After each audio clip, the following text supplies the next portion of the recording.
Welcome, friends. This is the Ice Cave Radio. I don't know why I said it that way. It's messing up. You were a lot. It's not on me. No, I was about to say you were getting ready to say the episode number. I could see your wheels spinning. Like I've known you for a long time. Do you want to know the truth? My good friend. And this is what I interpreted you as doing. I was getting ready for you to say this is the 39th episode of Ice Cave Radio.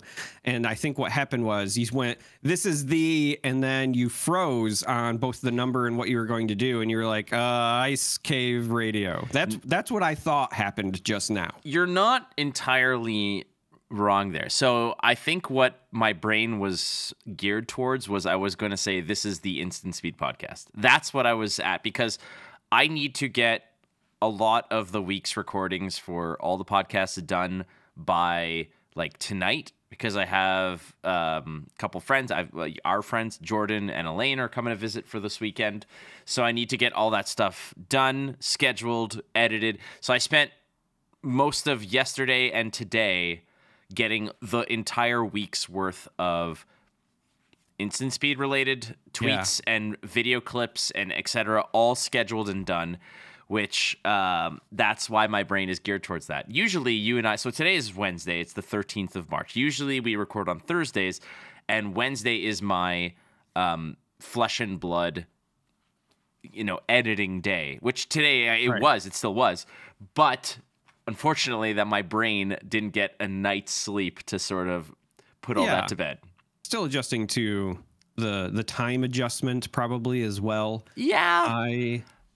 I'm really envious of you, by the way, that you get to see Jordan and Elaine. I would love to come out. I know that you threw the invitation out, but unfortunately on my end, I even thought about it. I was like, I could just take the day off work and then just drive out on Thursday, except that Friday I am chaperoning a field trip for Stark. So we are locked in on that day. I have to be those poor kids taking care of those poor middle schoolers are going to be stuck with me in public to guide them. That's going to be funny, because you're going to be making all the jokes and be like, who the hell is this nerd? But still, let's get back to where we were, which was this is Ice Cave Radio. Doa is unfortunately unavailable this week. I am back, which is fun. It is the 39th episode again. This is a podcast focusing on Star Wars Unlimited and all the fun little branches outward from the beautiful, sturdy tree that is Star Wars card gaming. I got to listen to the episode that you and Doa did last week. I was driving from Philadelphia back home to Toronto. It was an 8-hour excursion of sadness. But I did get to catch the episode. It was a lot of fun to listen to. I don't typically listen to the stuff that I produce because I'm the one editing it, so I have to listen to it anyways.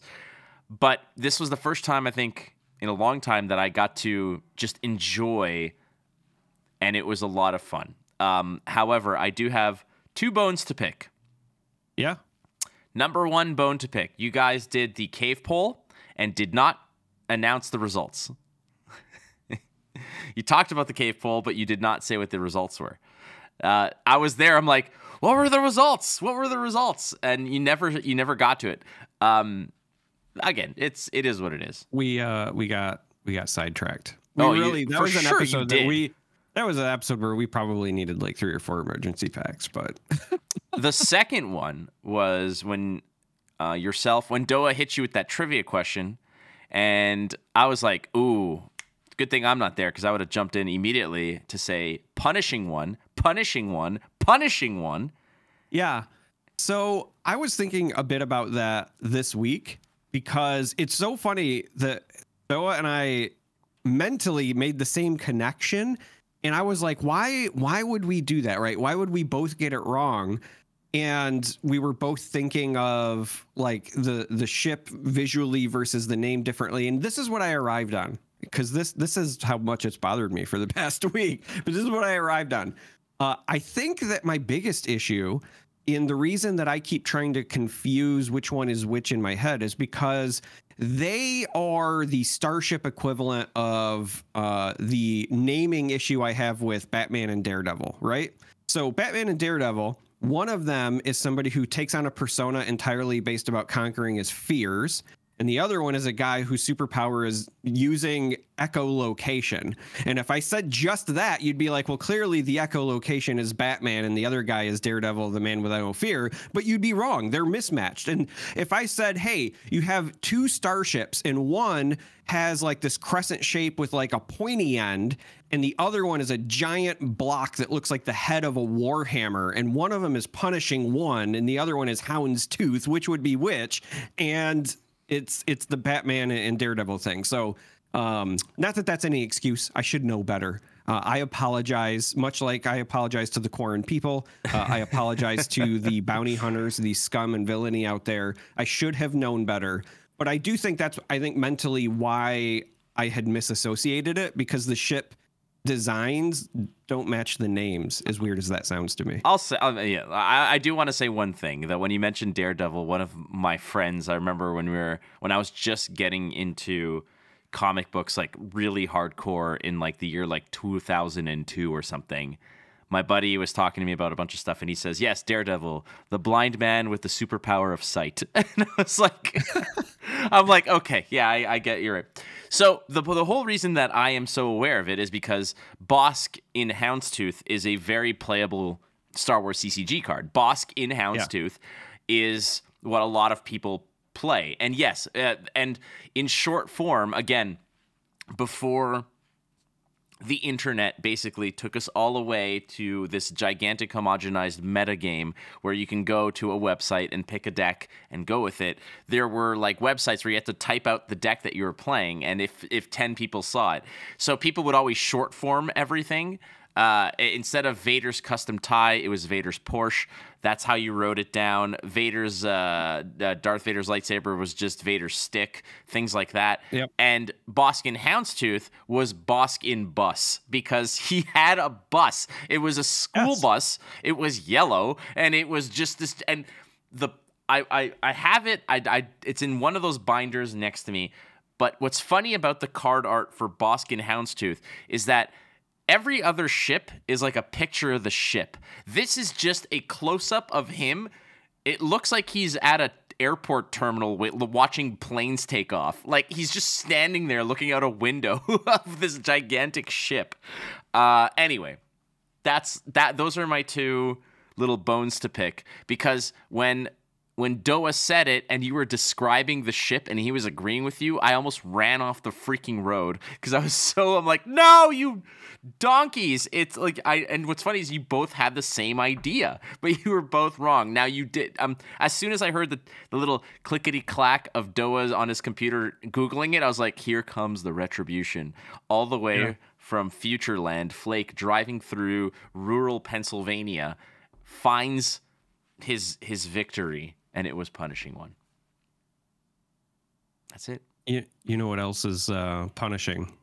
Besides having Charmer as my high school chaperone. First of all, it's middle school, which probably makes it worse. Sure. Yeah. Do tell me. I would say it's also punishing when you cover a cave poll and you don't go over the results. So we should make sure we do that this week. And on that note, let's jump into the cave poll of the week.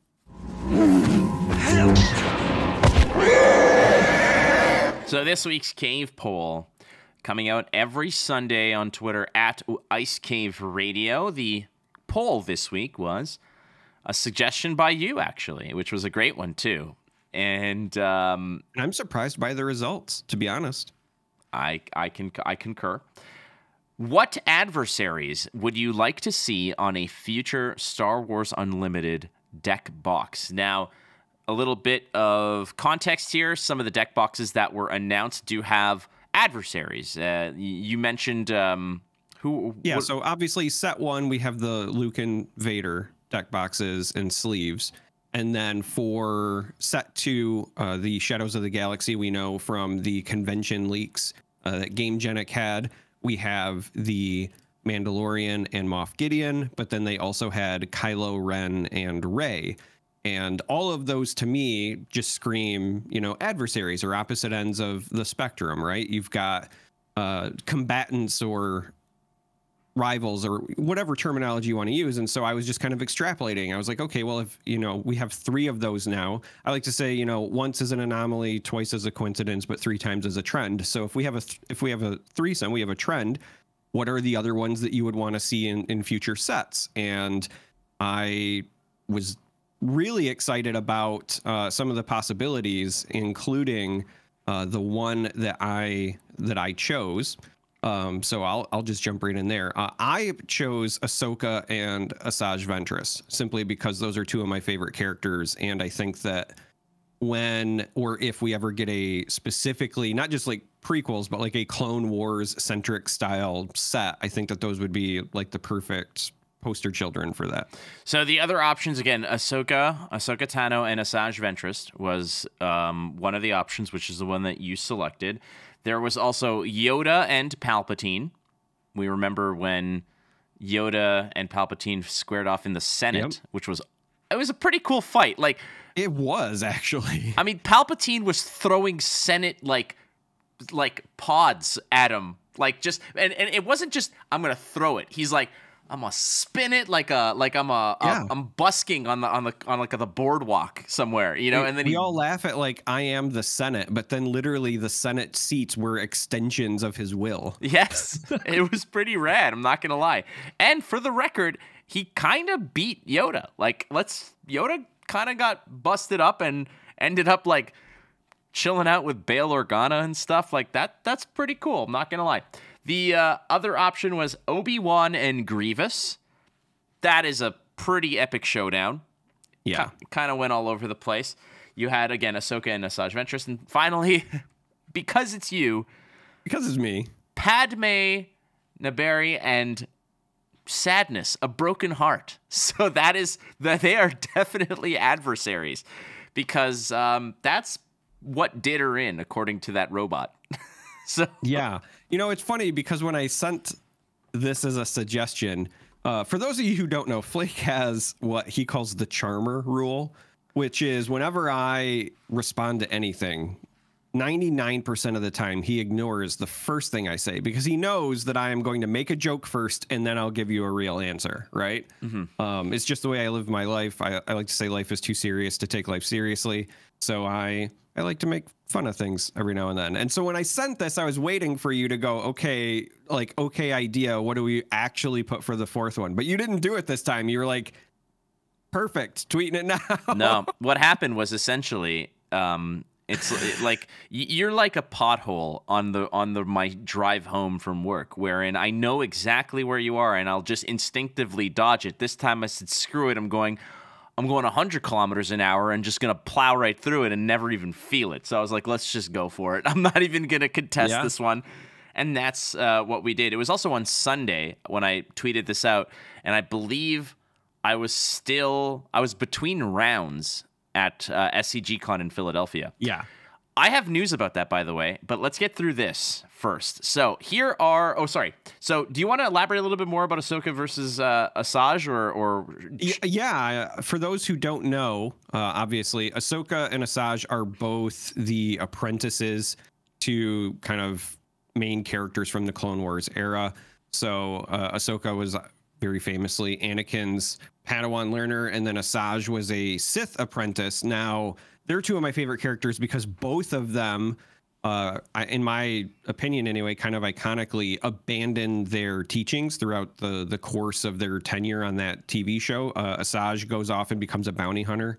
Ahsoka stops her Jedi training, like in the official capacity, because when Barriss Offee was betraying her and nobody chose to believe her. So even though they were like, hey, we are wrong, we apologize, she was like, no, you should have trusted me the first time. This showed me who you are, sort of thing. So they're just really interesting dynamic characters, and I'm so looking forward to seeing them because of their growth and the way they've existed throughout Star Wars lore. And in many ways, we've kind of gotten the opportunity to grow with them. They are some of the characters that I'm most excited to see multiple cards of. Right. Obviously, we have like Anakin becomes Vader, and you can show that dynamic. But these are 2 that are very similar, kind of in a similar vein. I think Maul falls into that category because young Maul, where he's, more of a warrior, versus the returned Maul is the way I like to call him, where he's more of a schemer. I think will be showcased very interestingly on cards and so forth. But yeah, I think that they are like a bit underrated as far as like adversaries, but also being an iconic duo of the sorts. So, I mean, Phantom Menace Maul is villainy aggression, and the returned Maul is villainy cunning. Is that a... I agree. Yeah. I agree. Do you think that Anakin... and I get it, because there's going to be an Anakin that's going to be heroism, a heroism aggression or heroism command or such like that. Do you think there's going to be a transitionary version of Anakin where he might be heroism villainy? And he might be, but here's the deal. Like, you're gonna have to pay the aspect tax for him, but he's just gonna be that freaking good. Yeah, so he could do that. The other one that crossed my mind was we could just get one that's like double aggression, where he's the true in between, where he's like not really, he hasn't committed to the dark side, but he knows he's not on the light side either. Yeah. Like, I could see them doing something interesting with that, and I'll talk a bit more about why I think that's the case, because one of the bad feeling mailbag questions that we have later kind of dives into Chekhov's gun cards. Yes, and we'll get into that. Yeah, I think that's a great example. But yeah, I think that we could see something like a double aggression one. I think heroism villainy would be cool, just for the flavor. But sure. So I voted for Obi-Wan and Grievous because they are like the peanut butter and jelly when it comes to fun, rivalries, because it's not really a rivalry to me. It's just, when somebody is like, "Oh, I'll get you next time," and he's like, "Yeah, sure you will." Like, I beat you up every time. The Roadrunner and Wile E. Coyote. That is a perfect analogy. Absolutely. Because, and if you look at the dumbass contraptions that he jumps on to get around, and like he gets into that sort of like gigantic sort of like hula hoop of a motorcycle, and then just pisses off into the, and then Obi-Wan's like, "Oh, okay, fine," and then he just goes deals with him. Like, it's just hilarious to me. Grievous's metal body was built by Acme. Absolutely. And it's funny because they're there, right? And there's all these assassin droids and all these other battle droids, and those are the birdseed with all like with the anvil like hanging over it, and he just jumps in and takes it and like kills them and just pisses off. Like, that is, you're absolutely right. That is the perfect thing. But to me, that I think is the one I want to see, but partially because I want to see Grievous, and I actually came up with like a Grievous concept card, which I think in a future episode we're going to probably revisit the whole, let's make our custom dream cards thing again. But the one I did for Grievous was when you play him, you may play any number of lightsabers on him simultaneously, and they all come in at a 1 discount. Now, that doesn't mean that he's gonna come in with 4, because it's gonna cost you insane amounts, but like, it's possible. Like, maybe you have 11 floating resources, or like maybe he's like the Voltron, where he's the leader, that when you put him onto the field, you could play as many lightsabers as you want on him at the same time. I like that. I also think that it would be kind of neat design wise if instead it was something like when he defeats a unique character, you may search the top X cards of your deck and play a lightsaber on him for free. Like, the idea is like he's collecting lightsabers from his victories, if you will, but then you could also deck build around having, like, you wouldn't have to have them in your hand because it would be like a trigger, but then you'd get to search for it. I think of it like very akin to, obviously Vader is very powerful in set 1, but he does this thing where like when he shows up with his entourage, and you don't have to have the entourage in your hand. He just finds it. I think it'd be kind of cool if Grievous like earned his trophy every time. There's so many cool ways you could do him, because he's just a neat character. That's really what it comes down to. And we know that like Fantasy Flight is doing a lot of good stuff in terms of, honoring the lore behind the cards to give them some flavor. Let's get to the results for this. And the winner at 43.6% is Obi-Wan and Grievous. So that's the one I voted for. In second place, the one you voted for, Ahsoka Tano and Asajj Ventress at 27.4%. Surprisingly, in third, it is Padme Naberrie and Sadness. That beautiful combination right there. That is your Nick Lachey and Jessica Simpson. And finally, Yoda and Palpatine at 12.8%. I genuinely believe that one would probably have came in second, if not first. So I was going to say, I voted for Ahsoka. My number 2 would have been Obi-Wan and Grievous. Usually when we're doing these polls, the things that I personally like are not the popular selection. So based on both that, but also just the popularity of the characters, I firmly thought Yoda and Palpatine was either going to be number 1 or a very close second, because they're iconic, right? Like they're like the big bads on their respective sides, if you will. And the fact that it was last just blows my mind. That's the galaxy that we live in. That's why we do the poll, though, right? That's why we love democracy. That's why we love democracy, for all you Helldiver 2 players out there, which I've been playing a lot of. It's a lot of fun. A lot of fun. And if you're like any of my really close friends that I've known for, let me count, 27, 28 years, who whenever they respawn me, throw me directly at a Bile Titan and say, deal with it, thank you. You're definitely one of my favorites. All right. Headlines. I guess in terms of headlines, there's not a whole lot. The game is out. That is the biggest headline that we can get to. And one thing that I do want to mention is that I was in Philadelphia for SCGCon. I've worked for SCG many, many times before. I have a decent a relationship with them. I spoke to them when I was there. I spoke to some of the higher ups or some of the more influential people that were on site.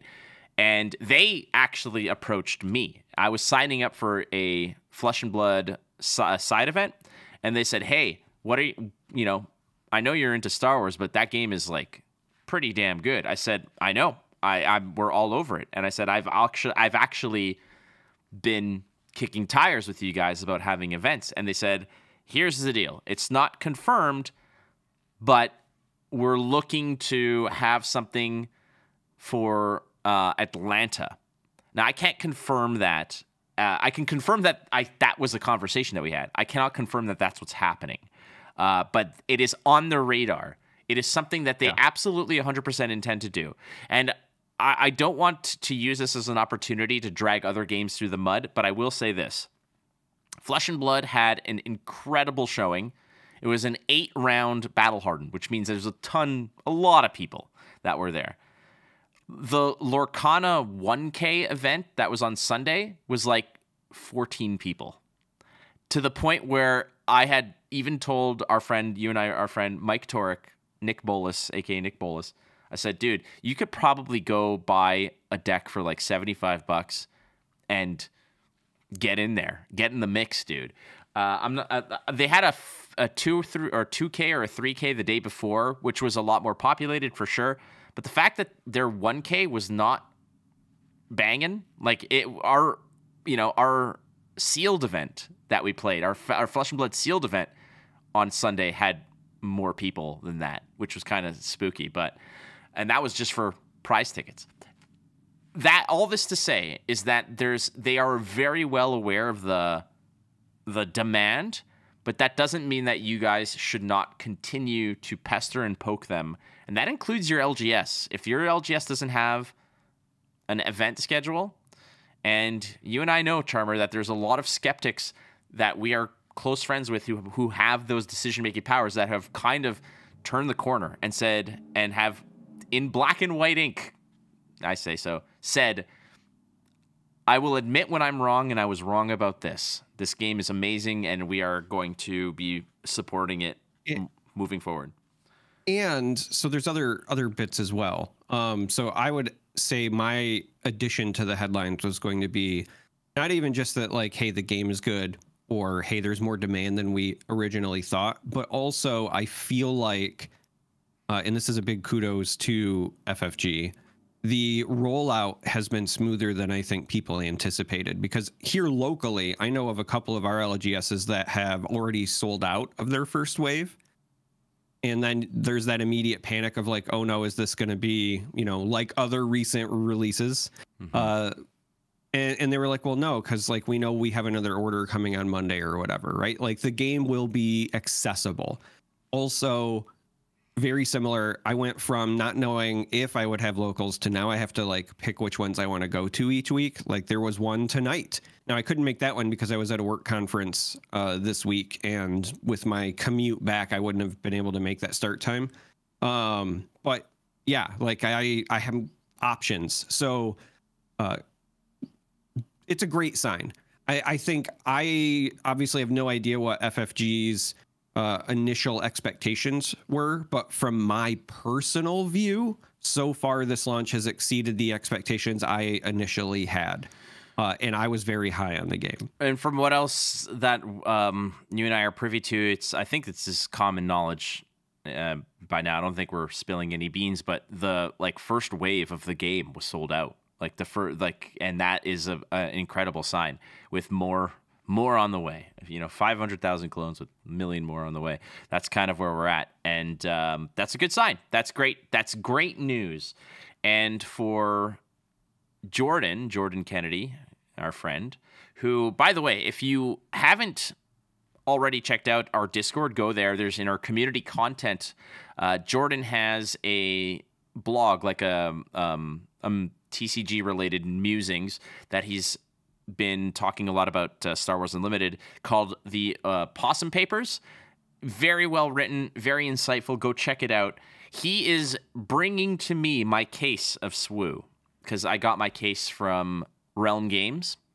And here's a little tip for you, friends. If you go to the realmgamingnetwork.com and use the promo code INSTANT5, INSTANT 5, you can get 5% off your order. Don't tell him I said that, because that's for my other podcast, but it applies there too. Hey, if that's too complicated, you can go to the Realm Gaming Network and you can use code FAPOD5. That is true. And get 5% off. You can maybe use both. Who knows? I wonder if both work. I've never heard of, or definitely not a part of. The exchange is that Jordan's going to mule me this case of cards if I send him the audio file of this podcast 2 days early, so that he can listen to it on the drive up. And I said, yes, I will do that. All right. Love you, Jordan. Love you too, Jordan. Love you more, actually. Because you're coming to see me and Charmer's not. All right, let's talk about the main topic this week, which is going to be inspired by one of our Discord wonderful wampas in the cave there. It is MJ Basinger, or Bassinger. It depends on if there's a relation to Kim Bassinger. Not sure. No, I think you were right the first time. I'm going to go with Basinger because of the Y. Gotcha. Either way, MJ is asking, basically, I'd love to hear you guys talk about what a general breakdown of a deck would look like. Leave aspects out of it, just how many ground units, how many of what cost, etc. Let's talk about that. So I think that's a good time to sort of discuss, because everybody's got the product now, and they might be sitting there thinking, I don't even know the basic framework. I want to paint this pretty picture, but I can't even draw the lines yet. So we're going to talk a little bit about the framework of what a deck build should look like. And again, please take this with a grain of salt that your deck and everything is going to be looking different. And these guidelines, because I know that the starter deck had guidelines, and when someone read those out, I was like, I didn't want to say throw that in the trash. I just said it. Every deck's going to look different, and strategies are going to look different. But we could talk about that. I think you're an aggro player. You're a red scummy type of person. Yeah. So with this game, I'm actually pretty much playing both ends of the spectrum. I've almost solely gravitated to either hard control or hard aggro, which is weird because historically in games like this, I've been a staunch mid-range player, but I'm having a lot of fun playing cat and mouse. All right, so when it comes to building a deck, here's a little bit of the framework that I like to work on, because I think that what you initially need to determine, Charmer, is what your win condition is. And win conditions are kind of what you build towards, what you work towards, and in the process of getting to that point, you have to protect your life and you protect your not losing. So when it comes to it, I'm gonna talk about Palpatine and control decks, and maybe you can take an angle of something like Sabine or something a little bit more aggression oriented. We're gonna take sort of two completely opposite ends of the spectrum here. So when it comes to Palpatine, your win condition is basically getting to a late game state where your big bombs are going to hit the board and basically run the show and run the table to a degree where your opponent cannot come back. So how do you get to that? Well, first, I think what you need is what those big bombs are. When it comes to Palpatine himself is one. 2-for-1s, 3-for-1s, frankly. Palpatine as a body plus taking a unit from your opponent is a 3-for-1 move. And ultimately, the big Star Destroyers, Vader, things like that, those hit the board. They are very game-changing plays. So you need to identify that first. Yeah. So you and I and Doa have all had some pretty spirited conversations about what we feel are the best ways to play Palpatine and color combinations and so forth. But I wholeheartedly agree. You have to, I like to call it identify what your win condition is, right? So when you are figuring out in your mind, like, how do I turn the corner and then ultimately win? Those are oftentimes called your win conditions in a deck. I like to play Palpatine currently with red for a couple of reasons. I think adding Tarkin Town gives you a little bit more removal. And I also feel like being able to run Overwhelming Barrage and Bombing Run in the same list is really, really important for surviving to get to the end state. But with that being said, my late game inclusions when I play this list, so I pulled up my deck lists ahead of time here. I run 3 copies of Vader because I think he's the best legendary in set 1. But there's another reason why I run him, and I'll talk about that in a moment. I also run 2 copies of just the regular unit Palpatine, so Palpatine Master of the Dark Side. And then I also run, as far as like Star Destroyers, 3 copies of Ruthless Raider. Now, the reason that I choose those 3 as like my big expensive late game cards is because all 3 of those have immediate value when you play them. If you're trying to make it to the late game, it's very unlikely that you will be able to play a bomb and have that be your entire turn. You can't, quote unquote, take a turn off because they're going to continue to pressure you.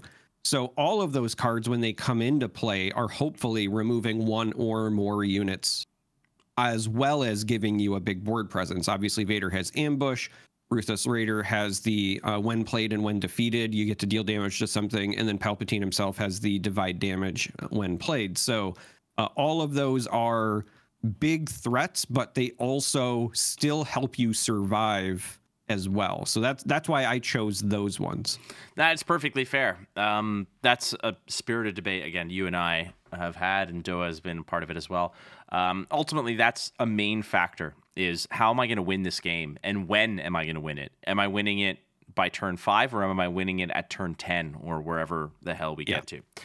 The second part of this entire thing is ensuring that you can get to where you have to be. So when you're playing Control, a lot of that is, okay, I turn the tides late.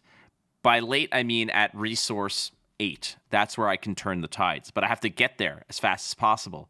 So you need to then build your deck to accelerate yourself towards that win condition. Be it DJ Death Stars, Super Laser Technicians, or Resupply, or anything that provides a ramp mechanic. So you need to find the pieces that from a statistical standpoint, seem like bad cards. Playing 3 for a 2/1 is bad, but Super Laser Technician is, consensus is it's an exceptional card because of what it does and where it fits in. Super Laser Technician is not going to be great in an aggression deck, but in this deck, it's a necessary evil. And I would imagine, Charmer, that if you're playing aggro, what accelerates you to that win condition of bringing your opponent down to 0 is a lot of cheap, sticky units that have 4 health or more or whatever, and that can swing, that can throw punches better than they can take them, as it were. Raid attacks and things that have ambush or things of that nature, and ultimately creating a board state that is difficult for your opponent to deal with. If you're putting 2 things on the board and I could only put on 1, that doesn't bode well for me. Yes, that is correct. So there is, as you think about how you're building a deck, you're going to hear, if you're new to card games anyway, you're going to hear a term called curve mentioned a lot. Now, this is assuming that you are just playing 1 card per turn at the maximum amount of resources you have available. And so usually you're going to see this kind of linear progression of costs, meaning you're going to have a large number of lower cost cards because you want to ensure that you have them in the early turns. And then it gradually goes down because you're going to have more chances to draw those cards. Now, if you want to get into the mathy side of things, I would strongly encourage you to get in touch with any internet resource that offers you a hypergeometric calculator. I will say that slower again in case you are listening and you want to write that down. Hypergeometric calculator. I think that's a new finish for cards. Like you have hyperspace, hyperfoil, and then hypergeometric calculator is like above showcase. Yeah, sure, probably. Now, the reason that you want to do this is you can use these to determine your likelihood of drawing certain cards, or if it's not even a specific card, just certain types of cards within certain periods of time. And depending on the kind of deck you are running, that also then gives you the opportunity to decide how you want to put X number of cards in, right? So my baseline for any Star Wars deck, my starting point is 12 cards that cost 2 or less at a minimum. And the reason for that is because you're with the hypergeometric calculator thing, right? If you've got 12 cards that cost 2 in your opening hand, when you draw the 6, you basically have slightly more than like an 80% chance to have one of those in your opening hand. Now, that's not counting a mulligan. That's just with your initial, right? So then once you add the mulligan in, you're like, okay, it's very likely I can do something turn 1. And that's really important because obviously, if you don't do something turn 1, you are now officially behind. Now, some decks, like control decks, might go a little bit less because they might have something like Super Laser Technician where they're trying to ramp to 5 as fast as possible and then have impactful 5 drops, for example. In my case, it was Bombing Run and Overwhelming Barrage, but you can also run units in that slot as well. So those numbers might come down a little bit. Conversely, if you are somebody that is playing an aggressive list, right? So if you're trying to fine-tune your Sabine list, you can do the same thing, but instead what you're trying to figure out is not just like, will I have a play turn 1? Because the answer should always be yes. Like you should just figure out a way to make it almost mathematically impossible that you're not doing something turn 1. But ideally, as what you were rightfully pointing out, what you would like to do is be able to play 2 1-drops turn 1, because that allows you to go wider faster and put them on their back foot. And that's a good baseline. And then you kind of go from there. Now, you might be worried like, okay, I have a bunch of 1-drops, but then if I'm drawing them later, they might be weaker. But one of the things you have to remember about in this game is because you're drawing 2 cards per turn, and because of the way the resources work, having an abundance of 1-drops isn't necessarily a huge negative, just because, you know, when you have 3 resources, that could be you play a 2-drop and a 1-drop, right? As long as you are continuing to pressure, that's the important piece.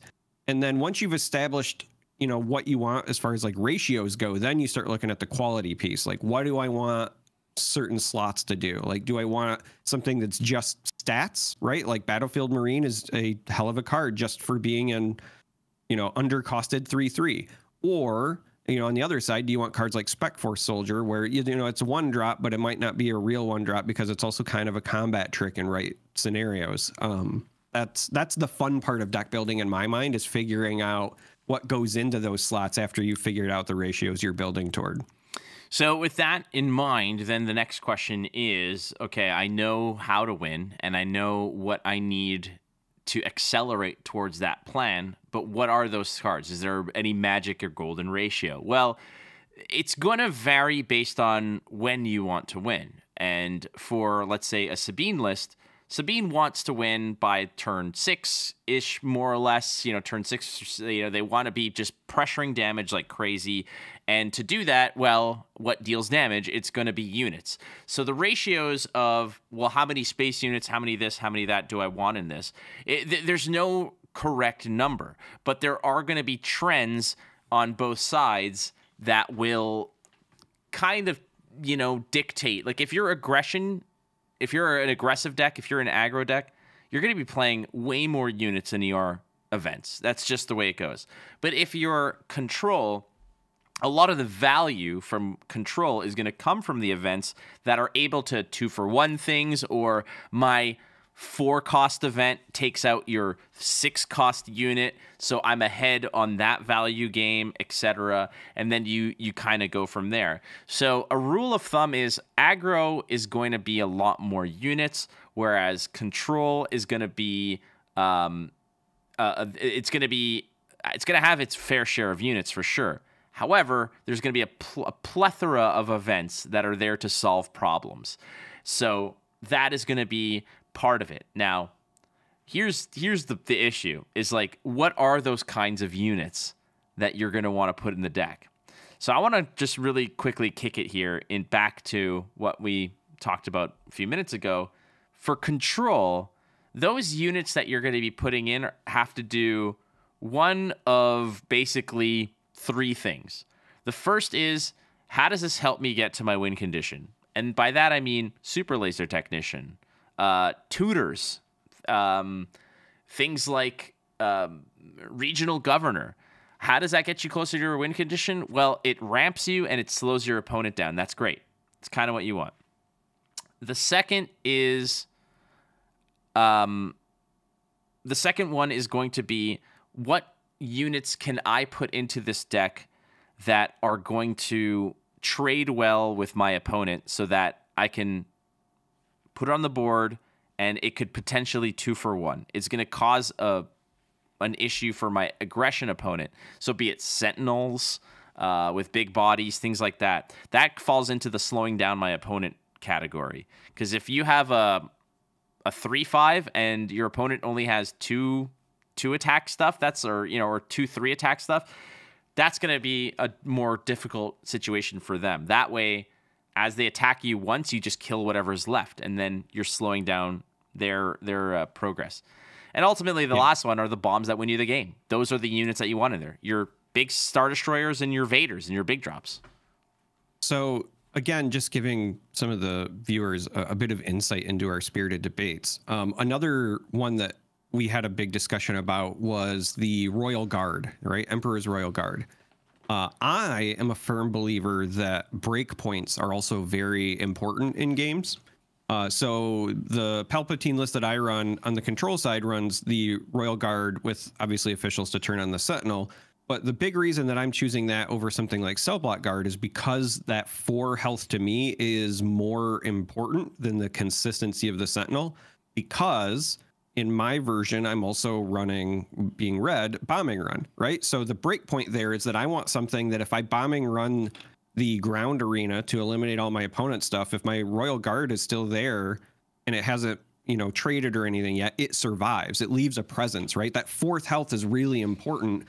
And there's a number of abilities in this game where they're kind of a known thing, right? So going from 3 to 4 health is a pretty big deal. There's a lot of things that deal exactly 3. Similarly, going from 4 health to 5 health is also very, very important because of cards like Open Fire and so forth that deal 4 damage. So when you're building, you also just kind of want to keep in mind, like, what are the breakpoints? What are the things that my opponent are more likely to play against me? Another big reason that I was on the Royal Guard, for example, is, as I said before, Battlefield Marine is a heck of a card. And there are a lot of the command versions of Sabine running around. And so if they have things that swing for 3, having something with 4 health is pretty important because it's not a 1-for-1 trade. So, this is, I think, something that will, if you get used to thinking through that kind of like thought experiment, it'll serve you well past set 1, which is just think about, like, what are the cards I'm most likely to play against and what are good breakpoints for combating that? Spot on. I actually, in my most recent Palpatine build, I have the the Royal Guards. I took out the cell block guards. Yeah. Because the Royal Guards are just superior for what they want to do. And then I also had to supplement it because you need some officials in there. So I actually put in Yularen as a potential 2-drop. I love Colonel Sanders. Yep. Yularen is a staple for me because also the Restore. That's another piece we didn't touch on is if you're playing a control deck, it's not just like, how do I win, but also how do I stabilize? All right. How do you stop the bleeding? And so having Restore or ways to heal damage off your base is important. So he's great. You were already on Regional Governor as well. I know that's an official. Yeah, Regional Governor is also an official. Again, and also it's just a 2-drop with a 4-body. Like you need something on that early board for that kind of thing. But the units that I'm playing are, and what they do to enhance and sort of build towards my win condition, which is late game control and big bodies on the board. Like my win conditions in this deck are going to be when I drop the Devastator or when I drop the Avenger. Like that's it. It's that or Vader. And like, it doesn't have to be flashy. Like I find that a lot of people make mistakes when they're building decks, and it's like, I'm going to play control, so I'm going to put all these AT-ATs in here, all this big stuff, but like, and I don't have to worry about it because I am playing ramp and I'm going to get to those, but it doesn't matter because you don't win. Sorry, let me rephrase that. You win the same amount of games with 1 Star Destroyer as you do with 10. And yeah, it's cool, but if you cannot win with 1 fat Star Destroyer on the board, then there's going to be a problem that isn't surrounding deck building. So you have to be very concise with what those win conditions are. I have 2 Star Destroyers, and I have Palpatine, my leader, and I've got Vaders. That's pretty much it. The rest of it is going to be, I'm going to just kill all your threats, and the biggest threat that you have, I'm going to just Palpatine it. I'm going to take it. It's mine, and that's how it is. It's not about me putting my win conditions on. It's about also stealing yours, which is a big significant thing. So that's kind of how I evaluate units that go in my deck. How are they helping me work towards my win condition? How are they slowing my opponent down from their win condition? And which units will win me the game when they appear on the board? Those are my criteria when I'm throwing things into a deck. I mean, those are all incredibly solid reasons to include something in the deck. I think the last one, as we kind of talk through this list, the last one that I would also say is, if you've got a few spots left, right? You're filling out your deck and you've covered all the things that we've mentioned. The final question is like, okay, what do I want to stop? What are the things that like I just outright lose to? That's usually where your removal comes into play. Or if it's not removal, it's got to be something to get around things, right? So like earlier with the aggressive stuff I mentioned, Spec Force Soldier. It's not removal, but sometimes when you're playing an aggressive list, making something lose Sentinel for a phase, it's all you need. Right? It's a great 1-drop for doing that. On the other end of the spectrum, it might be in your sideboard, including Traitorous. Like that's a huge swing on certain decks. If you can get the initiative, you Traitorous, one of their best units and crash it into another one. You've got that 2-for-1 that we were talking about. A lot of those things are answers. Now, you still want your deck to have its own game plan, but those last few spots are usually pretty well served with, some sort of, hey, what's the one thing I don't want to have happen to me? I should probably, include something that stops that. Spot on. So that's kind of where it goes. And then there's going to be more niche conversations. I think that this actually might warrant an entire episode, but talking about the fact that sideboards are an art. Sideboarding is an absolute art form, and I think that you and I can probably rattle off an entire hour episode just talking about the fact that, okay, a deck is 60 cards, 50 main, 10 side. Of those 60 cards, there's probably about 45 of which are meant to keep the engine chugging.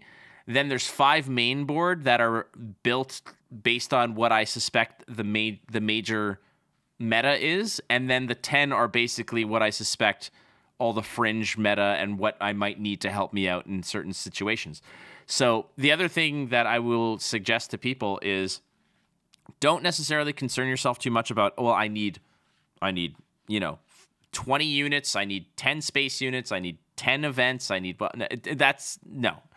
that is a framework for people who probably are just going to play casually and don't really care about winning or losing. But you have to be aware that of the 50 cards you're presenting, not every single one of them has to be integral to your win condition. There are going to be pieces in there that are flexible, because when you say like, hey, I go to my LGS and everybody plays, I don't know, Luke or something. If everybody's playing Luke and throwing shields on things, you're going to want to play cards that defeat upgrades. I think that's important to know. You might want to play Saboteur and things like that. So that is very circumstantial as to where you are around. And regional metas are going to play into your deck building approach as well. Yeah, I do think we should probably do a different episode entirely on it, because I have a lot of strong feelings about sideboarding with this game, largely because I think one of the biggest mistakes that people make when they are choosing what to include in their deck is feeling like everything has to be 100% playable all the time. And I would argue that even though this game has a 10 card sideboard, you technically probably have like a 20 card sideboard, and it's just starting with a sideboard in your deck, because I am of the school of thought that it is perfectly okay to include a bunch of like 1 and 2 ofs of sideboard cards because of the resource system, right? I was having this conversation with somebody at a pre-release, and I said, because they asked, hey, will you look at my deck and make suggestions or whatever after we'd played around? And I said, yeah, no problem. And I was basically saying, like, the way that I look at things is this: I would rather have in my deck stuff that if I need it, right, and I play it, it's probably either going to win me the game or save me from losing the game. And then if I don't, I can always just resource it, rather than just having like another vanilla like 2-3 if I'm already at my amount, right? So we talked about you got to have X number of things so that you're not missing turn 1, turn 2 plays or whatever. But once you're past that, if you've got something like a disabling Fang Fighter, right, you can run those. Just because if you run into a point where like they have an upgrade, then that might end up being an outstanding play, right? Like that could be a huge turn in the game if you remove a traitoress that was just slapped on your best unit because you were packing disabling Fang Fighter in the main. And then worst case scenario, if you don't need it right then, well, like resource it. The resource thing opens up a lot of the deck building in this game. And I'll stop now and just say we could talk quite a bit about what to include and why for both sideboards, but also kind of in deck building in general. No, you're spot on. And there's a lot of really cool things that you can play here. Also, I'm just like now looking through, for the record, Vader's deployability, his when played ability circumvents aspect tax, by the way. So go ahead and pack a couple of, I put some Boba Fett's in this deck because it's fun. And now I'm literally just going through all of the villainy 3-drops, and I'm like, do I want a that tie not the tie advance? So I want a 7th Fleet Defender in my deck that I can get Vader out there to just jam out there. Do I want to just jam out Bib Fortuna for no freaking reason? I could put a 5th brother, Fear Hunter, in there if I want to. But obviously the best one is going to be Boba Fett. But yeah, so that's if you're limiting yourself just to 3-drops. I think that the real fun when you're deciding like what do you include for Vader deploys is when you're building like mid-range Tarkin. When you're like, okay, if I'm playing Tarkin with red and I've got the 3/1 Stormtroopers and I've got TIE fighters, like what are the 2-drops that I can pair with a 1-drop and end up with 3 bodies? Or like what happens if I get 3 1-drops or all of that stuff? That could be gross. Absolutely gross. So there you have it. Some of the basics in terms of deck building. Just keep to those guidelines and don't adhere too much to the fact that I'm like, oh, I need this many, whatever. Identify your win condition And then if you're more control-oriented, pack your deck with units that will accelerate you to that win condition, hinder your opponent of their win condition, and then the obvious what your win conditions are, which is for control, it's big bodies that have big on deploy and are hard to get rid of. For aggression, for aggro, it's more so things like a lot of cheap units that are hard to get rid of, that pack a wallop, and eventually you have to beat your opponent before they can drop the bombing run, before they can drop super laser blast and things like that. That's how it goes. I think that's fair. Yeah, I think that's fair. I would also, just as another quick follow-up, when you're talking about like ratios, if you're worried about like space versus ground, the reality is right now in set 1, it's really hard to focus on one or the other, and a lot of times you're pretty limited on your deck choices anyway. So my rule of thumb is just like make sure that you either have something in both, right? Like just don't pretend space doesn't exist at all. But if you only have 6 or 9 space units, don't be that guy from the combine. Don't be that NFL prospect. I don't believe there's other like planets and stuff. Okay. Don't do that. But if you only have like 6 or 9 space units, that's like not the end of the world. Or even if you like, let's say you build your deck and you end up with like, hey, I only have 3 space units. Okay, then the next question I have is, when you look at the removal that you're running, how many of those also take care of space units, right? And just know that you're probably going to have to dedicate some of your removal to always answering a space unit because you don't have the ability to directly contest it. As long as you just make that mental concession, you'll be fine. Also, entrenched is removal if you're playing control. Can be. Can be. And actually, entrenched is, so that's an interesting one too. Entrenched is better removal if you're focused in one arena. Because the last thing you want is to be like mixed and you entrench something so it can't attack your base, but then they use it to then dominate said arena. Mm-hmm. But if you only have like 3 space units in your entire deck and you can run entrenched, then entrench their space stuff because they're never going to use it to crash into yours anyway. So here's how my Palpatine current build is, which I have to test, and I'm going to actually be going to Invasion Games in Toronto on Saturday to play in a constructed event, which I'm super happy about. So my space presence is Avenger, Devastator, and 3 Inferno 4s. Like, the Infernos are purely to find the cards I need, and they're 2/3s that can potentially trade with some of the nonsense that's up there. But beyond that, like, the reason I play Avenger and Devastator is because I know that there's not going to be a whole lot of hubbub in space. So when I want to win the game, I'm going to put my threat there that no one's gonna mess with. So that's where that end game. Everything else that I'm playing is literally, I mean, Scout Bike Pursuer, it's a 1/4 that gets stronger the more trades it makes. Darth Vader, obviously, Academy Defense Walker as a Sentinel, Super Laser Tech, Royal Guard, Del Mico, Fett, Scout Bike Pursuer. There's a whole bunch of stuff in there. Regional Governor Yularen. Like, all that stuff is there to basically trade with the aggression that's out there, but also play a role while we're going. And then, like, sideboard stuff is like, okay, some Star Vipers and some Patrol Crafts. If they want to go space heavy, I can wheel that in and have some cheap stuff to keep space intact. Death Troopers and a couple of Rooks for the control mirror. Like, that's it. Yeah, I love Star Viper. It looks so benign, but when you look at what it does for some of these control decks, especially command decks that don't run vigilance, right? So when you don't have extra restore, the possibility of the restore 2 is really important. But even still, just having a 3/3 in space when you're looking at, again, well, what am I expecting to play against? Well, if they play in A wing, then I can trade with that and survive. If they are playing some of those X-Wings, whether it's an Arc Restorer or just the generic one because of the Rebel and Heroism tags, like, I can trade with those and survive. It does a lot of work with the above and beyond of potentially giving you restore when needed. Dude, I'm just looking at the Green Squadron A-Wings and being like, you sons of bitches, you guys are so freaking gross. Green Squadron A-Wing might be like one of the strongest, if not the strongest common in the game. Like, it's the worst. So good. But again, like, we'll talk about we'll do a sideboard episode down the line. But I want to say thank you again to MJ Basinger for suggesting the episode. So that's awesome. And again, if you guys want to suggest, hop into the Discord. I don't know where y'all have been, but we are bumping up in there. It's great.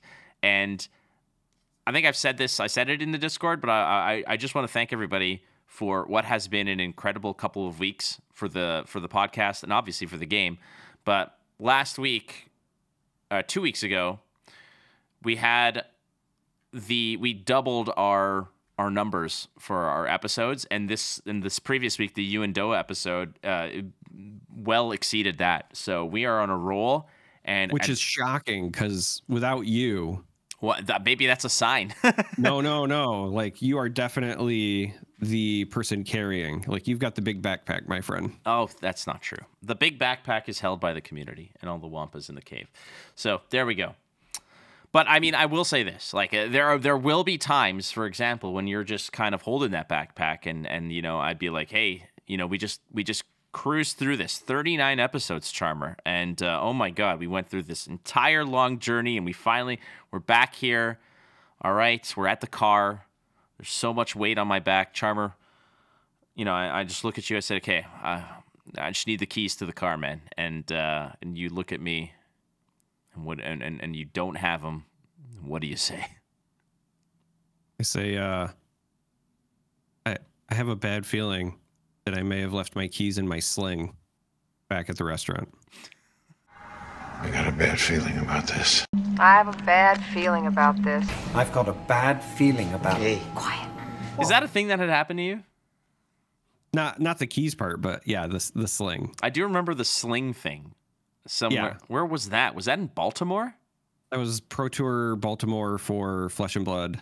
For those who don't know, last year, I'm actually coming up on my 1-year anniversary. Last year, I tore my right bicep right off the arm. And I really wanted to go to the Pro Tour Baltimore event. So I had just had reconstructive surgery, and I was still like in a sling, in stitches, and I definitely should not have went to this event, but I showed up anyway. And then we went to a wonderful dinner, and I was having such a good time that I left my sling and then had to travel all the way home, flight included, with a busted up arm and no way to protect it. Oh boy. Well, we love you. I don't know how else to say it. We just absolutely love you. Okay. It is the Bad Feeling Mailbag, my friends, and you can go ahead and send us a question every week. You can tweet it at us at Ice Cave Radio. The best place now is the Discord channel. So make sure that you join us there. There is a channel for the Bad Feeling Mailbag. We get tons of questions in there. We get to as many as we can. And sometimes Doa just answers the questions directly in there.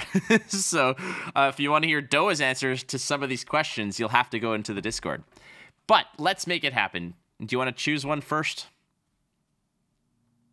Yeah, I would like to choose the one from Meowlity for a couple of reasons. One, I already referenced it earlier. It's the Chekhov's gun question, but Great. Also just a fantastic name. I love a good pun, and Meowlity, it's a play on melody, but with meow. I'm assuming it's a cat who can carry a melody. Fantastic name. So the question is, for the mailbag, what cards do you guys see as sort of Chekhov's gun cards, meaning cards that hint at future synergy or archetypes? So I want to just give a definition of what Chekhov's gun means, and I'm going to give you what is coming here. So basically, here it is. Chekhov's gun is a narrative principle where an element introduced into a story first seems unimportant, but will later take on greater significance. Basically, it's like, you're watching a movie and it's like they keep having this one thing in the frame, or they keep referencing this random thing. If you've seen the movie Signs and they keep saying swing away, and then it kind of comes, like, that's a Chekhov's gun kind of thing. Or also Chekhov's gun from Star Trek. Yeah. All right, so that's what Chekhov's gun is. Do you have an initial one? I know what my answer is for this. Yeah, I mean, I have a couple, but the one that I was kind of referencing earlier to bring it full circle and why I think it'd be cool to see like a double aggression Anakin or something is we have Bendu, who on attack makes the next non-heroism or non-villainy card you play this phase cost 2 less. Now, I think that is a very interesting signal that we could either see decks that try to focus on non-heroism, non-villainy. We might even get leaders in the future that are completely neutral and let us play the double aspect stuff. But also, that is a great way to include cards without worrying about the tax, but they have to specifically not be heroism or villainy. So my point is, like, for example, if you have a double aggression Anakin, for example, then you could play double vigilance aggression. And if you have Bendu, you could still play Anakin without the tax, essentially, as long as you've attacked with Bendu, that sort of thing. It's a way where you can kind of get that fourth aspect, but stay out of the heroism villainy archetype. I think that could be a neat area to explore. The biggest one for me is Hera Syndulla, the leader, because she says that any specters will ignore aspect. And I've said this before, I think that she's currently one of the weakest heroes. However, she is, in my opinion, the one that might be right before rotation occurs, probably going to be a badass hero, because I think that at every time a set comes out and they give a little sprinkle of some more specters and some more specters and some more specters, if you could just have this rainbow build of all 6 colors in a deck, you're taking the best out of all the specters and just jamming 3 copies of them and not having to worry because there's Hera doing some naughty things. And we've seen, cards like Ezra Bridger and Kanan Jarrus, etc. A lot of the specters are pretty good. Like, they're not bad cards at all. I think that they're great cards. So I think that is the quote-unquote Chekhov's gun that I'm looking towards, is like, they printed Hera, we're going to get a lot more specters. What we see is not all that what we're getting. We just have this initial wave of them. The only thing that might make me worry is that it's not like all the other decks just cease to exist. Those decks will also be improving. So Hera will have to accumulate some pretty powerful Spectre allies in order for that deck to really ascend. But I think she has the clearest sort of, if you're going to sort of prognosticate on where she'll be, she's getting help. And that's the Chekhov's gun to me, is Hera Syndulla. Yeah, I think that one is a good choice. But I feel like there's a couple of other ones as well that are seemingly ambiguous, but could lead to more important roles in the future. Stuff like Admiral Ozzel, for example. Like, I know a lot of people look at that and they say it's a pretty ho-hum, but I really do feel like that's a strong ability that will at some point likely become either a centerpiece or will be a key part of a strategy. I also think that I wouldn't necessarily call it a Chekhov's gun thing, but I think that there are some things in set 1 that are going to be much, much better when we get more sets, more options. I mentioned earlier that space is currently, at least in set 1, less represented than the ground. So cards like the Hardpoint Heavy Blaster, right? Like, that card's outstanding if you're ever in a situation where there's a lot of space units, because it's one aspect for a 2 cost +2/+2 that gives you a really relevant on attack of just nuking something. But it feels really lackluster right now because it's hard for you to get the most out of it, unless you're also running vehicles on the ground, in which case, you can kind of get some. But I think that's one of those cards that's going to really shine when you can attach it to starships, and we have a lot more going on in space. Same thing with troopers. The trooper decks right now are meh. You'd probably rather play Imperials. You'd probably rather play Rebels or something like that. But troopers have existed forever. Soldier decks in Magic, trooper decks in Star Wars CCG, man. Trooper decks were great.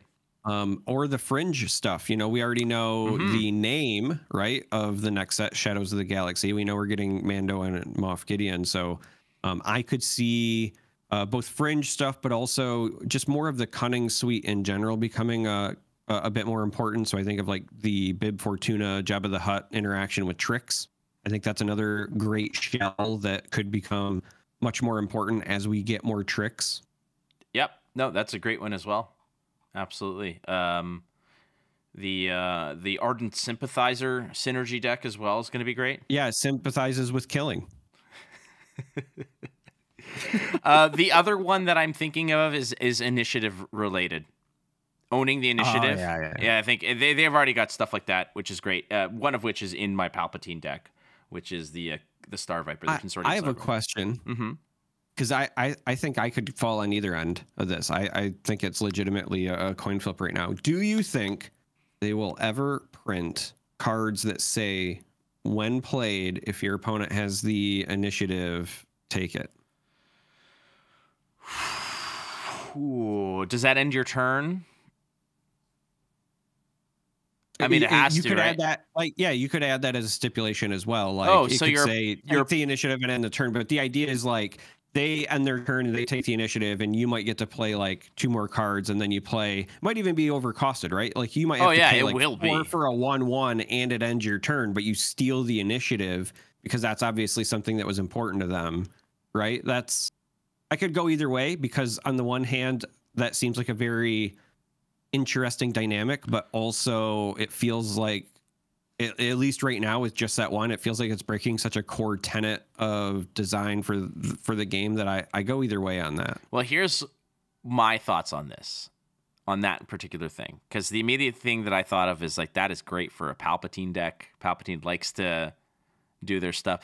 So I think that you have to give your opponent an opportunity to interact with it. So in which case, I don't think it'll be in when played. I think it'll be when defeated. It'll be when defeated, take the initiative. So you play it, and your opponent has an opportunity to respond in some way, even to the degree where like they might not deal with it. They might be like, on my first action, I'm just going to kill it, give you the initiative, and then you can't do anything. However, with Palpatine's ability of defeating your own thing, it might be something where it's like, yeah, it's like a 4-drop 2/2 that just sucks otherwise.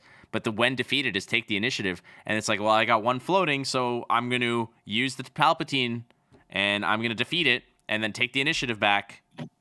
What about something, whether it's when played or when defeated, that says, take control of the initiative token when you end the turn, give it back to your opponent?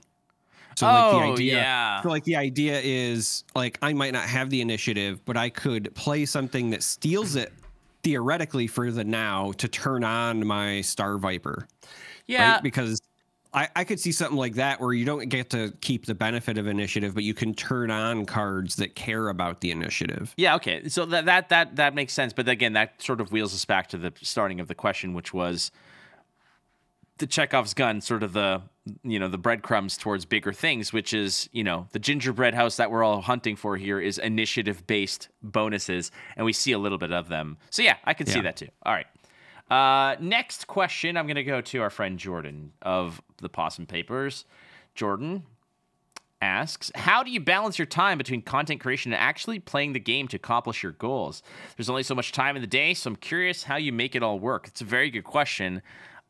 Which I know for a fact, you and I live completely opposed lifestyles. I will say this. Where we intersect, oh boy, do we intersect hard. But where we differ, we live 2 different lives. So for those who don't know, Charmer has his big-time, adult job that he does. He's got 2 amazing sons, got a wonderful wife, got all kinds of other stuff.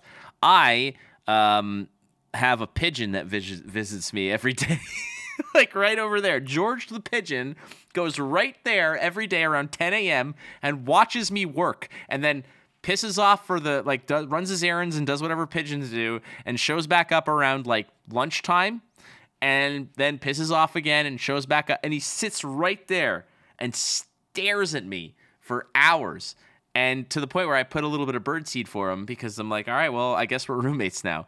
So I just want to put it into perspective that the same thing that I do and the responsibilities that I have are a lot less weighty than you. I mean, it just means that like more of my time is taken. I don't know that I would say it's less weighty. Like, yeah, for my day job, like you could argue I have a bunch of responsibility. I've been doing this work conference this week. Yesterday I had to speak in front of a crowd of like, I don't know, 300 people or whatever. And on the one hand, like that triggers a lot of people's, you know, public speaking fears, or that might sound impressive, but it's so weird to me because, you know, 10 or 15 years ago, I would have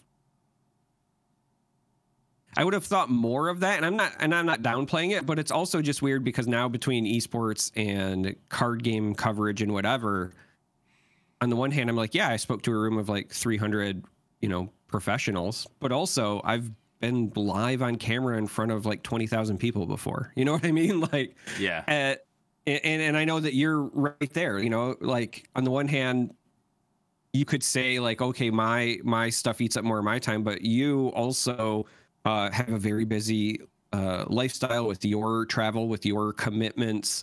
You're also, in my opinion, doing very important things. And so I don't know that it's that different. I have things that are, I would say, are more time sensitive, right? Like when the kids need me, the kids need me. I can't reschedule their meltdown. You know what I mean? Yeah. So with that, I will just say the short answer to this is I don't accomplish my playing goals, or at least not lately. The last 2.5, 3 weeks have been very stressful. Honestly, most of this year has been stressful. I remember even like early January, I was complaining to Flake. I was like, man, dude, work is just crushing me. This has been a very, for my professional side of my life, a very trying year because of a bunch of things that are all coming to a head.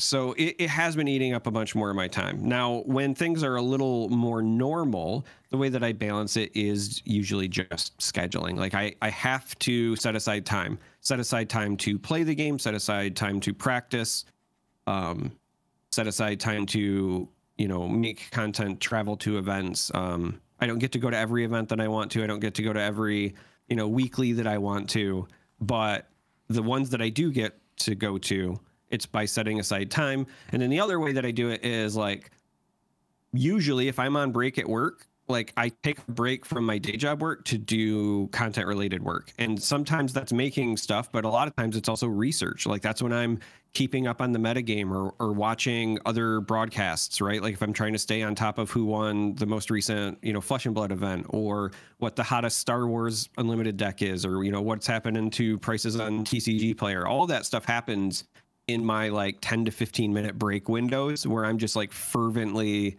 trying to consume and answer as much stuff as I can before I have to go either back to my day job or back to dad duty. Yeah.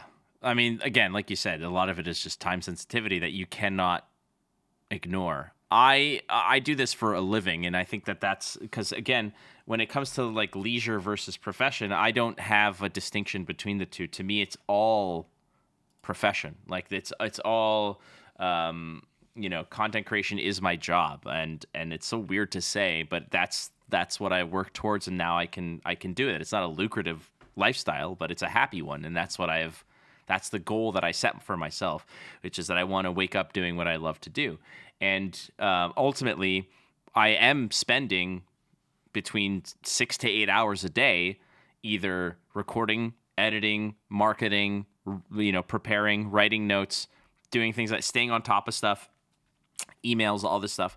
So the difference is that, you know, when it comes to gaming and you know, the other stuff, they meld. They're very well connected so that I don't feel like there's any time lost. If I decide I'm like, you know what, I'm just not feeling it, that I don't want to write these show notes right now, and I fire up MTGA and decide to rock a Wilds of Eldraine draft, to me, that actually, I don't feel bad about that. I don't feel guilty, because in my mind, I'm like, no, knowing about Magic and Magic culture and what you know, and some of the sets that are coming out, that all ties into what I do for a living. It's just accumulating knowledge and experience across, you know, cross-pollinating with other games. So it's not so bad. But, you know, how do I balance my time between accomplishing and playing my goals? My goals are to play more. Those are my goals. My like the podcasts, the videos, and all that stuff, and the obviously getting hired to do the casting for a lot of things that's what pays the bills. And I will always prioritize that over other things. But for example, I drove, 9.5 hours to Hartford to go play in Hartford. I wasn't paid to do it. And same thing with Philadelphia. I drove 8 hours to Philadelphia, 8.5 hours to Philadelphia and back to go play in those events, because those are my goals. My goals are to see my friends and play the game, and I am doing that. And I'm lucky enough that this weekend, Elaine and Jordan are coming to visit, so I can go and play with them and go play at an event, and that's it. It's not easy, but I have to also understand that it's not going to be perfect. So what I do is when opportunities do come up, I'm less inclined to, I'm more inclined to say, F it, let's go. Like, for example, Philadelphia. I was like, oh, this is an opportunity for me to go. And the things that were holding me back, Charmer, were like, I don't want to sit in my car and drive for 8.5 or 9 hours. But in my mind, I was like, it's a small price to pay for 2 or 3 days of seeing my friends, playing card games that I love, and having a good time. And then I'm going to have to drive back. And yeah, it sucked, but that was it. And I think that that's where it is the balance is understanding that when opportunities come up, I need to seize them, because they're fleeting and you never know when the next one's going to be. But I guess that would be it. One more. Let's do the last one before we sign off, Charmer. Last question comes from New Chris. Best Chris, actually. Yeah. New Chris, best Chris. Chris 2.0. Crystal Chris. Crystal, I was gonna say, is there a Crystal Pepsi? New Coke. Here he is. Oh, that was our mental connection. It wasn't, getting Houndstooth wrong. It was Crystal Pepsi this week. Crystal Pepsi? Yeah. Cerveza Cristo. Actually, I still have that on the soundboard. For the mailbag, New Chris says, obviously, prices for hyperfoil legendaries and showcases are high right now. Everyone seems to expect the market for those to chill out a bit. But how do you think the value on these cards will fluctuate over time? Do you think that in 10 years, a set one showcase might be worth even more? Or is this as high as prices are ever likely to be? Okay, so there are two different schools of thought on this, and they all come down to the one thing, which is going to be supply and demand, which is always what it always comes down to. It's the basics. It's the backbone of economics. And why I say this is because I'm going to use two different examples. I'm going to use Flesh and Blood, and I'm going to use Lorcana. And here's where you can make the decision of where this game falls. Flesh and Blood has a limited print run of Welcome to Wraith, which is their first thing. The cold foils and from those sets, which are one per box, and then basically they're like hyperfoil. We'll call them hyperfoil legendaries.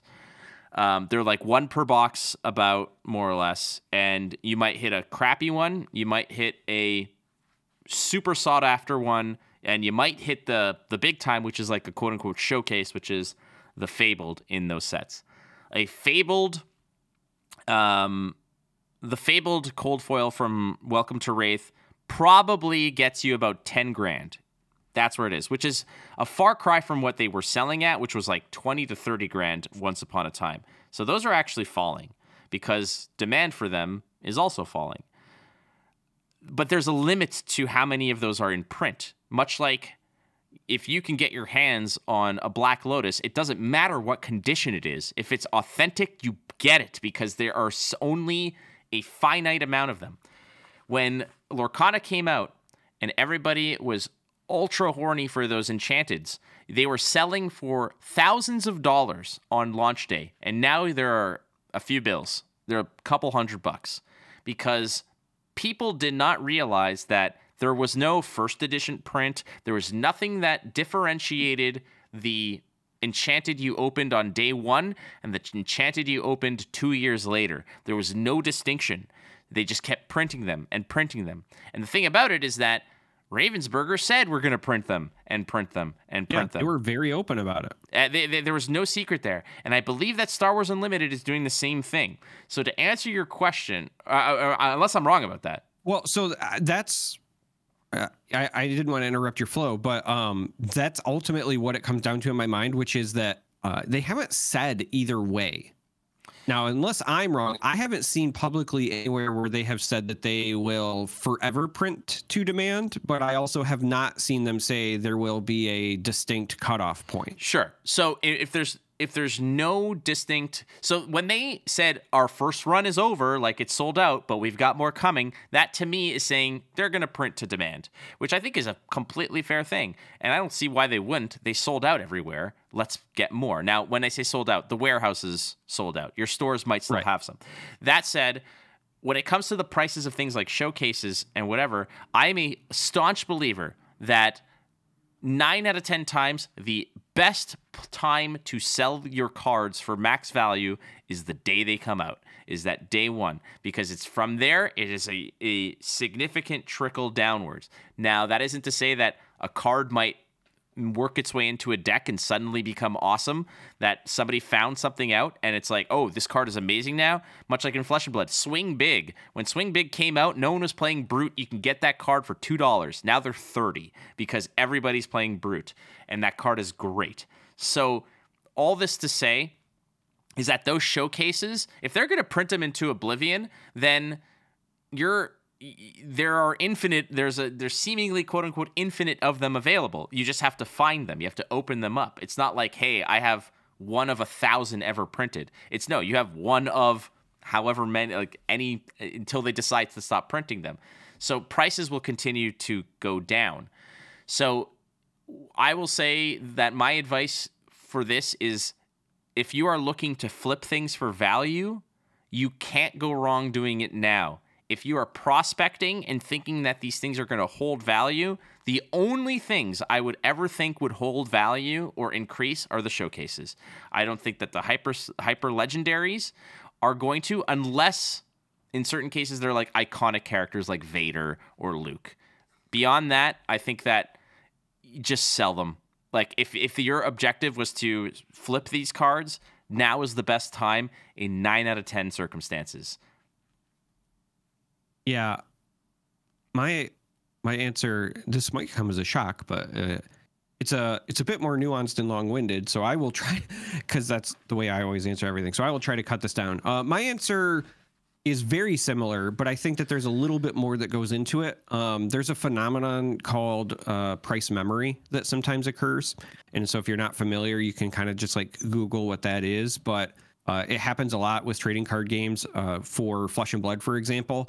You'll hear a lot of people complain about the barrier to entry and the high costs, and a lot of that is because of the phenomenon of price memory. Everyone thinks that tunics are still really expensive, for example, when there are very easy to acquire, far more economical, like white bordered versions that you can get now.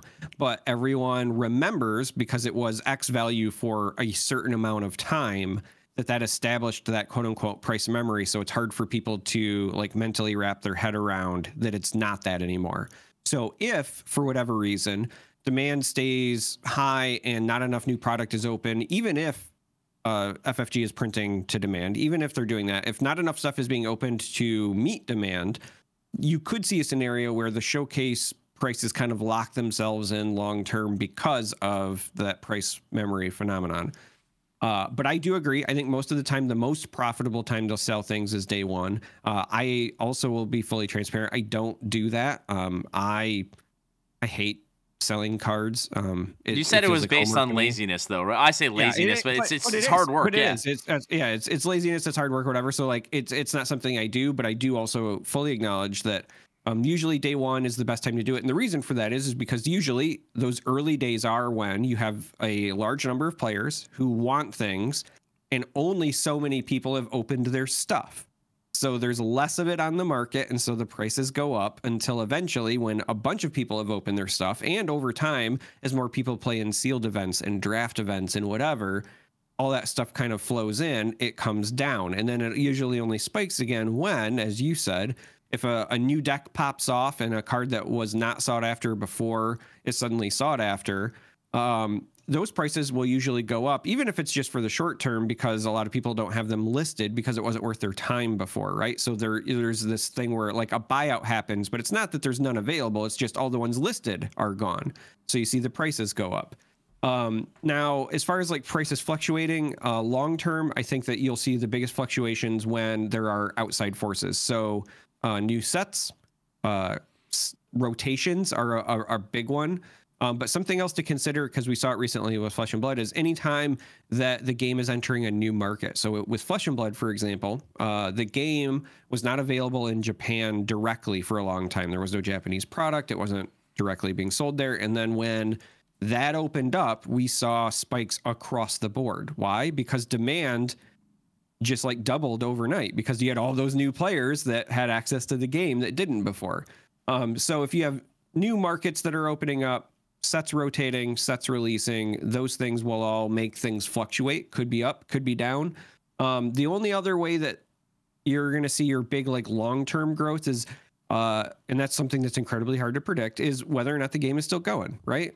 Part of the reason Black Lotuses are worth so much is because Magic's been around for 30 years, and the number of players that were playing it in, 1993, 1994, 1995 is vastly different from the number of players playing it now. So the longer your game goes, the more people play it. More people then want cards from those earlier sets or whatever. And that's the demand side of supply and demand. I will say this, though. I have been gooned when I got into Magic, or in 2018, when I started to play it and collect it, etc. I did not know what standard rotation was. And I was very happy to be like, I've got my 3 Carnage Tyrants and my Lyras and my Karns and all this other stuff. And then all of a sudden, I went to the store and been like, okay, last week you said you'd give me X amount in store credit. Let's fire it off. Like, a new set's come out and I need some new stuff. So let's get some store credit. And they're like, well, that Karn or that Carnage Tyrant that was $50 last week is now worth $6. That Lyra that was $25 is now worth $3. And it's like, wait, what? And then that's part of it. And if I'm not mistaken, Star Wars U is going to have a rotation. So you also need to understand that, I mean, Vader, brilliant card. Awesome. I think that is probably a legendary that's going to hold its value for a long time, not because the card is amazing, but because it is, but it's also Darth freaking Vader from the first set. But like, for example, Home 1, let's say Home 1 makes it into a popular deck in this rotation, and it's like a $7 or $8 legendary, and rotation happens, that's going to be a quarter. It's going to be $1 because it's no longer legal in competitive formats.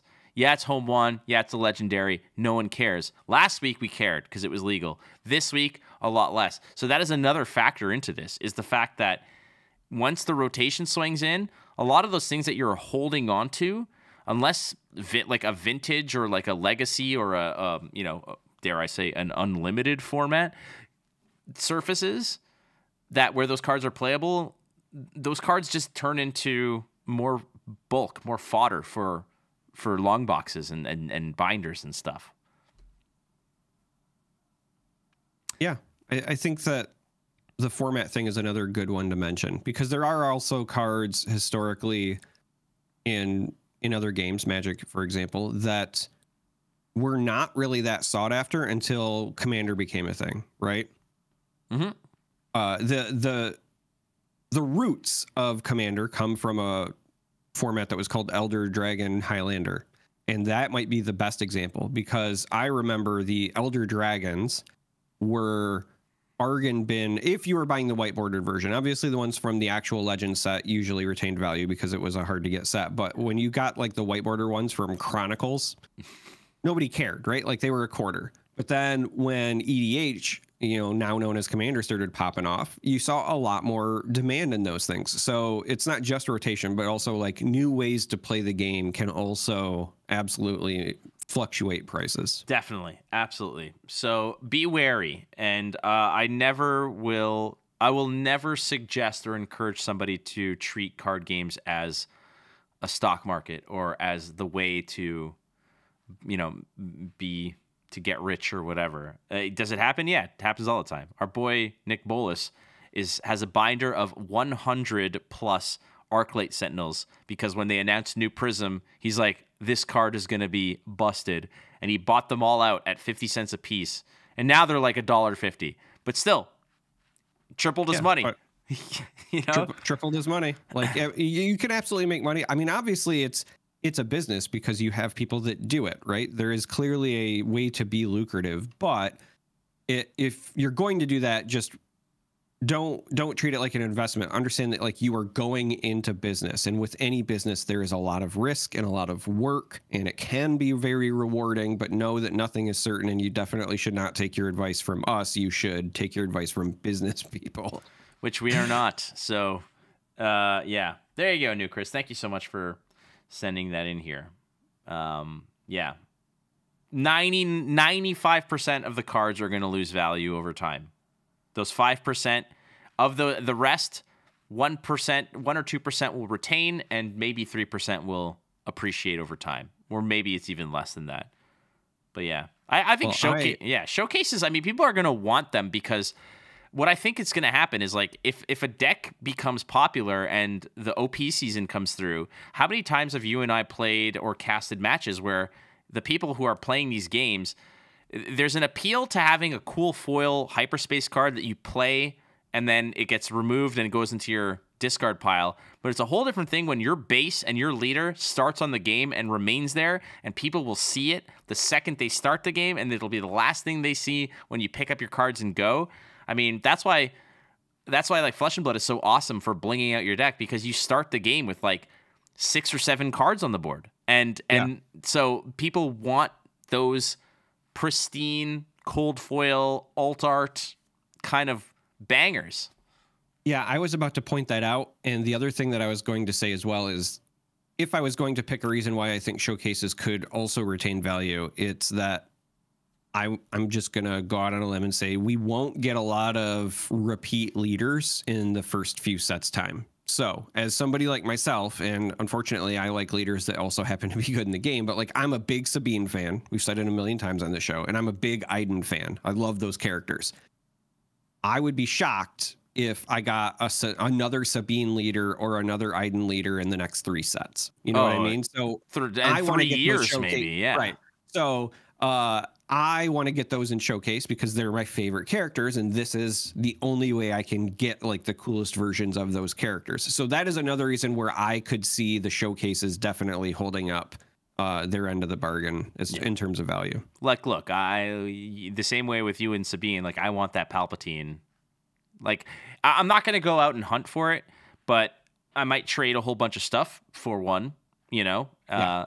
Or if I open it, there's no way I'm getting rid of it. Whereas if I open a showcase like Chewie or a showcase, you know, I don't know what else, Iden Versio, like I might trade it to you, or I might sell it or do whatever. Like these are things that I might do, but like I'm going to have a few attachments to some of these heroes. All right. Thank you so much. New Chris, Meowlity, Jordan, thank you very much for contributing to the Bad Feeling Mailbag. If you have a question for us here, you can go ahead and tweet at us at Ice Cave Radio. I am at WatchFlake, at ThatCharm3R is this doofus over here, and somewhere out there is a Force Ghost named GGDOA on Twitter. You guys can message him as well. And please check out the Discord. We got hundreds of people in there chatting away, sending all kinds of cool memes, deck guides. There's a market we have going on there, a really well-curated market for trades or for selling. We've got that going on. So please, go check out our Discord as well. And I say this every time, Charmer, but please leave us a 5-star review on whatever platform you've got us on. And if you're listening to us on YouTube, hit that subscribe button. Drop a comment in here. Are we talking out of our asses? We usually are. Tell us that. Tell us all about it. Also, we said it earlier, but make sure that on Twitter or Facebook, or send them smoke signals, I don't care, but poke tournament organizers and say, hey, run events, and also have these doofuses cover it if you want that sort of thing. But at a minimum, have them say run events. Hell yeah. Because I would like to go to an event. Hell yeah. And on that note, friends, we love you. We truly do. So thank you so much for listening to us. Jordan, drive safe. if you're listening to this still, buddy. Jordan, eyes on the road. Eyes on the road, Jordan. All right. All right, friends. Thank you very much for listening to Ice Cave Radio. We will catch you next week, as we normally do. Stay safe out there. We love you. Charmer? May the Force be with you.